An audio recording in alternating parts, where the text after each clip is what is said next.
Good day. I am Bill Rochelle, Editor-at-Large for American Bankruptcy Institute. In my column this week on ABI's website, we dealt with at least three issues that eventually ought to reach the U.S. Supreme Court. These cases involved consumer bankruptcy, reorganization law, and cross-border insolvency. In the area of consumer bankruptcy, the courts are hopelessly split on whether a mixed-use property can have the mortgage modified by an individual in Chapter 13 or Chapter 11. In other words, what if someone lives in a home where the property has some significant commercial use?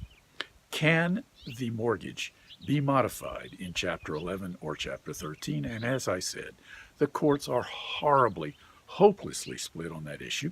And one of these days, I hope the Supreme Court addresses the question, although frankly, I think it would be better resolved through legislation. Second, there is the question of tolling under Section 108C. Specifically, what if a security interest is going to lapse while a debtor is in bankruptcy? Does Section 108C prevent that security interest from becoming invalid? Again, I think this is a very interesting issue that the Supreme Court eventually should address. Or frankly, as I said again, I think it would be better dealt with by legislation. And finally, Bankruptcy Judge Martin Glenn, at the end of the week, had a really important cross-border insolvency opinion. Essentially, he asked the following question: what if courts in England are not going to recognize and enforce a reorganization plan from another country? Should the U.S. follow suit and do what England says, or should the U.S. make its own decision? Well, you guessed it.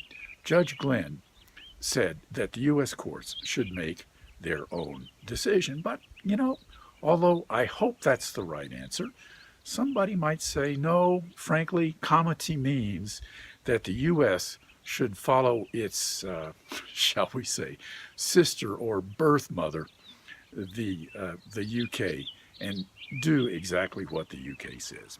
Well, in any event, I think Judge Glenn is going to prevail, but it's a fascinating issue, and decisions could go the other way.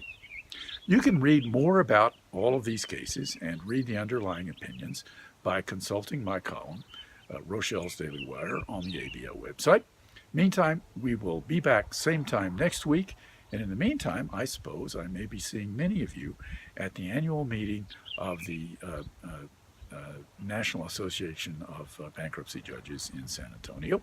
So meanwhile, be well, don't work too hard, and we'll see you in San Antonio.